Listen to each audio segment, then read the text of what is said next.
Yahoo Sports, Ross Dellinger obtained a portion of the 137-page Michigan response to the NCAA's notice of allegations. As it says on the tweet there that's on the screen, Michigan intends to fight the allegations of the Connor Stallion scheme. They accuse the NCAA of overreaching. They defend Sherrone Moore's deleted text. They reveal the original NCAA tip came from its own campus. So there's so much here that came from this. Obviously, a great job by Ross Dellinger reporting all this. A lot of it was known, but there's a lot of detail that has been uncovered with this Dellinger report. So we'll go through some of the points. We're going to start with Michigan's approach here. We're going to move on to the Sherrone Moore aspect of it in a little bit, and then potential punishments as well. But to start with this, and our Chris Ballas wrote it, I thought, really well in his headline of an article the other day, saying, I forget the exact quote, but this is essentially not the Michigan that we're used to. A lot of people assumed this would come to some sort of resolution. Michigan taking its punishment, saying, yeah, we screwed up here, we screwed up there. And they did, in their response, admit to some violations, obviously, but they're going to fight tooth and nail on a lot of it. The crux of this is that Michigan is arguing, and really, I guess first we should say that what fighting it means is it doesn't look like it's going to a negotiated resolution here. It looks like we're headed towards a hearing with the Committee on Infractions, where then they will decide Michigan's fate based on this response, based on what comes up in what is basically a court hearing, but ran by the NCAA. Let's call it what it is, a kangaroo court. It is a kangaroo court, 100%, which makes this dicey, right? Because you're going this route, but at the same time, you have to feel like Michigan has some confidence in some of the arguments that it's going to make and that it did make in its response. And the crux is, a few things, but one of the main ones is, hey, this was a minimal competitive advantage. Of course, those are words that we said last year when this all broke, because the NCAA explored getting rid of bylaw 1161 on off-campus scouting of future opponents, in-person scouting. They're saying this should be a standard case, a level 2 case, not a level 1 case, which is the most severe. That's a big piece of this. They're going to defend Sherrone Moore on the text messages. But part of this as well is the NCAA says you scouted at 52 games over a 3-year stretch. Michigan says, no, we only scouted at 8 games over that stretch, including one where Connor Stallions was in person at, which I assume is the Central Michigan State game. I believe he was there on behalf of Central Michigan, helping them out. But so that's a big part of this. The tipster coming from inside the University of Michigan is a big part of this. Michigan wants to have a pre-Committee on Infractions hearing meeting with the NCAA to discuss the credibility of the whistleblowers, so to speak, in this case as well. But, we thought for a while Michigan would fight. I think, a lot of people interpreted that as it still could be a resolution, but they fight tooth and nail on all the details and everything. But it seems like it's going to go to a Committee on Infractions hearing. Then you could get appeals, you could get a court case, you could get all sorts of stuff. But that seems to be where this is trending. University of Michigan taking an aggressive approach here. Yeah, and I mean, time will tell if it's the right approach. I don't know. I mean, it's impossible to know what a negotiated settlement would look like. Again, I've speculated in the past, and again, it's just my opinion that ultimately this probably ended with a negotiated resolution where you pay a giant fine and you're on probation. Maybe you lose some scholarships. I don't know so much about that anymore. And that's not to say like my confidence or I don't know if confidence is the word, but as sure as I was before about what the outcome might be, it's probably shaken a little bit. But I have no issues with the way that they're approaching it. I think that I've said from the start, it's clear that, you're not in a case like this if there's just straight up no wrongdoing at all. Like, to a certain extent, got your hand caught in the cookie jar. There's a price to pay for that. What that price winds up being winds up whatever the investigation shows, whatever, you choose to fight, whatever you don't choose to fight. To me, I think they're taking, probably the type of legal approach that they probably should have taken from the start with it when it came to, some of the stuff that happened in the aftermath, like an unprecedented in-season suspension for a head coach. There was all the stuff with the TRO that they were fighting and they were confident about, and then that sort of fell through. To me, and again, once you start getting into, there's a legal fight and it's not so much a negotiated resolution anymore. That's what lends itself to this thing still dragging out a little bit more. So to me, it is different because we've seen a Michigan in the past that just kind of, they roll over, they negotiate whatever they need to just get it done and over with as quickly as possible. There are aspects of this now, the fact that they are fighting it as stringently as they appear to be. It does make, it makes me wonder what might be on the table for them. But I don't know that it changes a whole lot. Like, they should be defending Sherrone Moore over text messages. Like, they got the information they wanted eventually. Based on what I've seen, we got a little bit of an idea of what those text messages might have entailed. I don't know if there's anything incredibly damning or incriminating in there. But it's been clear for a while that I don't know how much the NCAA has in terms of what this actual, like, the facts of this case in general. So that's where you're seeing the arguments of the pattern of noncompliance, the not operating in good faith or exploiting the spirit of the rule.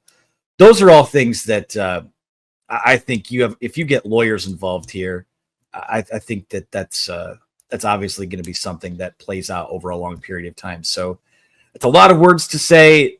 It's good to see they're fighting, but I don't know what the timeline for this getting resolved is. I can assure you lawyers are involved, making a lot of money off of this case. Yes. They as an old colleague of mine used to say, billable hours are undefeated. They're 15-0, undefeated. Pull it down. There's no question about that. So we'll get into the Sherrone Moore text here in just a second. A couple other things. One, there wasn't really that smoking gun because, so the draft of the notice of allegations was leaked by Pete Thamel of ESPN, but the notice of allegations itself, which did change from that draft, of course, whether it was minimal or not, who knows, has not been released. So you can kind of glean what was in there based on Michigan's response here and Yahoo Sports' reporting. But there's nothing in there that, in terms of the case that you didn't really know. And I think a lot of Michigan fans just were relieved by reading some things they already believed, such as no coaches, according to the University of Michigan. Despite producing phone, computer, and other data, the NCAA investigators have not proven that any coaches were aware of, much less participated in the scheme, Michigan says. It doesn't feel like there's much more there other than, yes, Connor Stalions did some things wrong. I think 6 of the 11 allegations are against him. Some of the other ones are for recruiting or whatever, because once you start digging in, of course, you're going to find some other things on the Michigan program. One of them is on Sherrone Moore for the deleted text, which we will talk about in just a second. Everyone kind of knows the story at this point. It came up in August, but Sherrone Moore deleted 52 text messages between him and Connor Stalions. The day the story broke that Stalions was the centerpiece of this investigation, later, through device imaging, they were able to recover the 52 texts. Sherrone Moore said back in August when the report came out that he looks forward to those texts being released. The quote from Sherrone Moore that was revealed in Michigan's response from his testimony to the NCAA investigators was, quote, "So I deleted all the information, all Connor, on my personal phone. It wasn't to hide anything. It was just that I was extremely angry of, the type of person that would do that to this program and these kids." It was basically a decision in, a rage deletion. I would call it. It's something I know we've talked about months and months ago. So that happened. Nothing damning in the text, as you said earlier. But one of the biggest things Michigan's trying to do now with fighting this is to protect who was then an assistant coach at the time, but now their head coach, the face of the program, who could be facing a suspension from this. there's nothing in the text messages that indicate anything. There were some references to opponents' signals, which is, of course, legal. Nothing in there about illegal means of obtaining those signals. Nothing about advanced scouting, anything like that. There was a text about Jake Costner, the CMU staffer, who was previously at Michigan, coming to meet with Sherrone Moore back in, I believe, April of 2023. And then, of course, Stallion shows up on the sidelines of the game against Michigan State. But nothing illegal about that. Coaches meet with each other all the time. There's no evidence of anything here, but there is evidence that he deleted the text, and the NCAA could view that as failure to cooperate. And in fact, they're charging him with, something of that nature, which is what Michigan's trying to fight here. Well, I think the first thing I would say is, who among us haven't been upset with a coworker at some point over a text and just delete and throw your phone away and just you want nothing to do with it? I'm sure it's happened in a lot of places. What did I do? What did I do? We'll talk about it off pod. I can't. I like to keep those conversations with you in house. You can recover them through device imaging, though, if you ever need to. So I don't want to. Whatever that is. That's interesting to me. Like, again, it's when you look at it from the NCAA's perspective, you're running an investigation. Rules might have been broken. When you see that someone has deleted text messages, is the implication that there might have been some shady stuff there? Yeah, but that's why and again, it's even crazy that the NCAA can either force you to image your device or force you to hand over your device. I believe that, and again, I could be speaking out of turn, feel free to correct me. I think that his phone was imaged by a third party. At least that was kind of, I think what was inferred by some of the reporting back in August. When you go through and you comb through and there's really nothing there. I mean, contact, for all the talk of Connor Stalions being a rogue staffer, he still was a staffer. So it's not crazy. Like, and deciphering signals was not illegal. And that's not what is being sort of policed or investigated or litigated here. It's the means by which those signals were maybe acquired, whatever it is. But it's not illegal to text your coworker about functions of the job. There are people inside of each program that are in charge of doing what they can to decipher signals, and maybe a little bit less so now that helmet communication is there. But that's not a smoking gun on them either. So, again, it's a lot of things were like, oh, well, maybe a rule wasn't broken, but it's kind of shady that you deleted text messages. So that's like the spirit of non-compliance is there. All of this kind of revolves around the spirit of rules and the spirit of non-compliance in this investigation. So, in terms of, I don't know, to me, it's unclear what Sherrone Moore's role in any of that is, or what the implication behind it is, that he was, complicit in some kind of scheme. I believe that people inside that building didn't exactly know what was going on with all that. It's just, you got an analyst on staff who's responsible for signals, and information was relayed between parties, and most of the stuff, it seems like, was innocuous anyways. So from that perspective, I don't get, I guess it's still kind of unclear to me, like, why there would be something on the table for Sherrone Moore if there's really no evidence other than, oh, well, it looked shady, so we're going to police that because you guys have been a pain in the ass lately and have a pattern of noncompliance. That's a decent thing to bring up too. Sherrone Moore could be viewed as a repeat offender because he did serve a 1-game suspension in 2023 at the beginning of the year for his involvement in like COVID era recruiting violations. So they could view him as that. Maybe that is serious stuff too. Watching prospects do push-ups on a Zoom call or a FaceTime. That's really damaging to the integrity of the game. Or eating a cheeseburger. Maybe he probably didn't order a cheeseburger. He's a little more normal.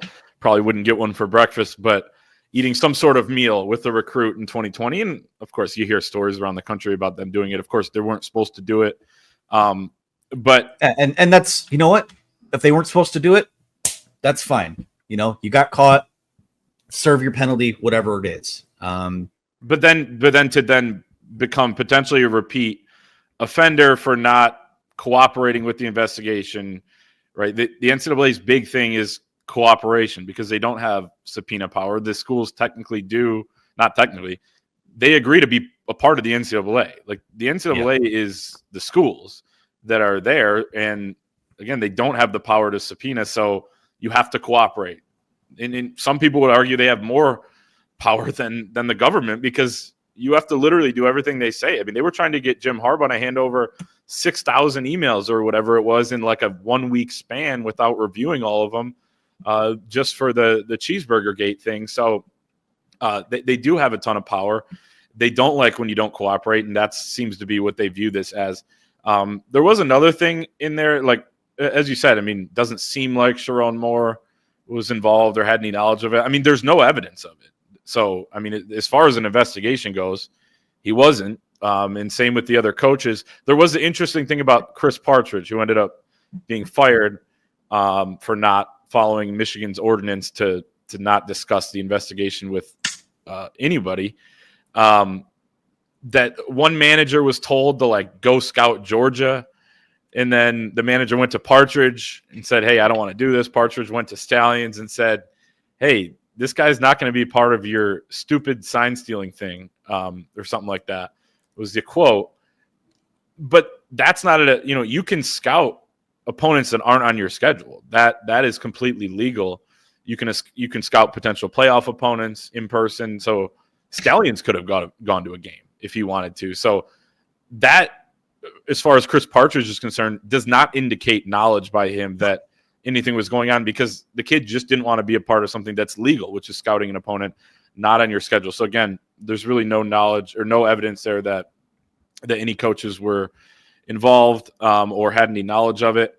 Let's move on to potential punishment real quick. I mean, who knows? I think that's, as we get into that, I was about to say, I think most people watching this, and hopefully no one's scrubbing 30 seconds ahead, several minutes ahead. People like, what are they facing? What does this ultimately look like? So I think that's the biggest question now. And sorry, interrupted if you know. Well, no, I mean 100%. And I think in terms of real life impact here for the team on the field, it would be a potential Sherrone Moore suspension. We've kind of talked about that. That could be on the table. That was in Pete Thamel's report back in August, that could be something that could happen. I think that's partly why Michigan is fighting this so vigorously, because they don't want their head coach to be suspended over innocuous text messages that got deleted, as he says, kind of out of anger, right? So that seems stupid to me that he would get some sort of suspension, but I think it's a possibility. Harbaugh, show cause, Connor Stallion, show cause. I think those are likely guarantees, at least in my opinion. Probably something for Partridge too, I'd have to think. Just that seems to be the smoke billowing out of, but at least they are defending him though, saying that that he was fired not because he broke NCAA bylaw, but because he failed to follow a Michigan internal directive not to discuss the investigation. So we'll see. I would agree that something for him's on the table. For sure. They're fighting that though. They're also fighting the other stuff, but we'll see. I'm sure they'll get some sort of punishment, a large fine. Listening to Dan Wetzel talk about it, who's covered, any documentary on any of these things, he's in them and has great knowledge of them, said, could be $10 to $15 million fine, which would be obviously pretty big, but not something Michigan couldn't pay. I would think personally, potential scholarship reduction, something like that. Although you can get around that too if you just use NIL, revenue sharing, who knows. But in real life impact, you don't want Sherrone Moore to face a suspension potentially, early next season. My thing is this, and I think I shouldn't say I think. I know I speak for most of the people when I say this. Will the accomplishments of 2021, 2023 all stay intact? I think it's clear at this point that that's none of that being taken away is on the table at all. I think that, again, it feels like the suspension for Moore is on the table. It feels like, again, these are all just, we're opinioning, it's opinions and spitballing here. That's all any of this. Yeah. That's all any of it is. From anyone. Yep. From anyone at this point. I as long, and I don't want to like discount the fact that like I think it would be ridiculous if Sherrone Moore got suspended. I think it would be ridiculous if Jim Harbaugh got like a lengthy show cause. I think most people just want to rest their heads at night knowing that the things online that are being said by the tinfoil hat wearers on some of the Ohio State or Michigan State boards, that none of that is true. Because I think we know a lot of that is we know all of that is bluster. I mean, some of these people are absolute psychopaths. But from a Michigan fan perspective, in the back of your mind, you're always like, yeah, but are they right? Like, is that something that might still be on the table? And I don't think it is. I think the accomplishments stay intact. I think the brunt of this punishment goes to the institution and goes to the people that are quote unquote involved. I think it'd be silly if Sherrone Moore is involved in that. I agree. But if Sherrone Moore has to serve a 2-game suspension or whatever it might be, which I mean that's arbitrary. That's not a number that's out there. I'm just speculating here. And that means that pretty much all of this goes away. The accomplishments stay intact. That's the end. Like, if that is the end of it. And no postseason ban. I think that's another worry I should have mentioned as well. Right. Like, and I don't think that's on the table either. Right. But to your point, like if the worst of it is that and a fine and all that and no postseason ban, Right. I think, but at the time, you could say when Jim Harbaugh was suspended for 3 games, like, okay, well, if that's the end of it and they just have to pay a fine, I guess you have to take it. But it's clear that wasn't the end of it. So right. I really think as long as those accomplishments stay intact and as long as these future teams, these teams that they're kind of attempting to war chest to have a shot to add to those list of accomplishments aren't affected, as a follower of the program, as someone who covers the program, and as someone who can kind of put myself in the shoes of the layperson here, I think as long as all of that stays intact and the path to continue competing for championships is there, whatever else happens is what it is at this point. However, how long that takes to wrap up, we'll see. But that's to me the biggest priority, because I don't care about the money that Michigan has to spend there. Like it's silly that they'd have to do it anyways, but it's not my money, and it doesn't affect. I mean, it could affect the program in certain ways, but if that's what gets you out of it, let's get this over with. But I think it's going to drag out a bit here. No doubt. And yeah, a lot of it depends on what they're able to present in a committee hearing, assuming it goes there. If they can discredit the credibility, so to speak, of 2 of the whistleblowers. I mean, it seems like that's what they're trying to do with the pre-committee hearing. And in the fact that they feel confident in an administration and just university in general, and a general counsel that seems to be more on the conservative side of things when it comes to, taking your punishment, owning up to it, fighting here and there, but not necessarily going full, absolute fight like they are here. You have to don't cry. Don't cry witch hunt, but like fight what is not fair. I think that's right. That's all you can really hope for. Yeah. So if they can get some of them down to a level 2, that could certainly help limit what the punishment is. But we shall see. We'll be covering it over at thewolverine.com.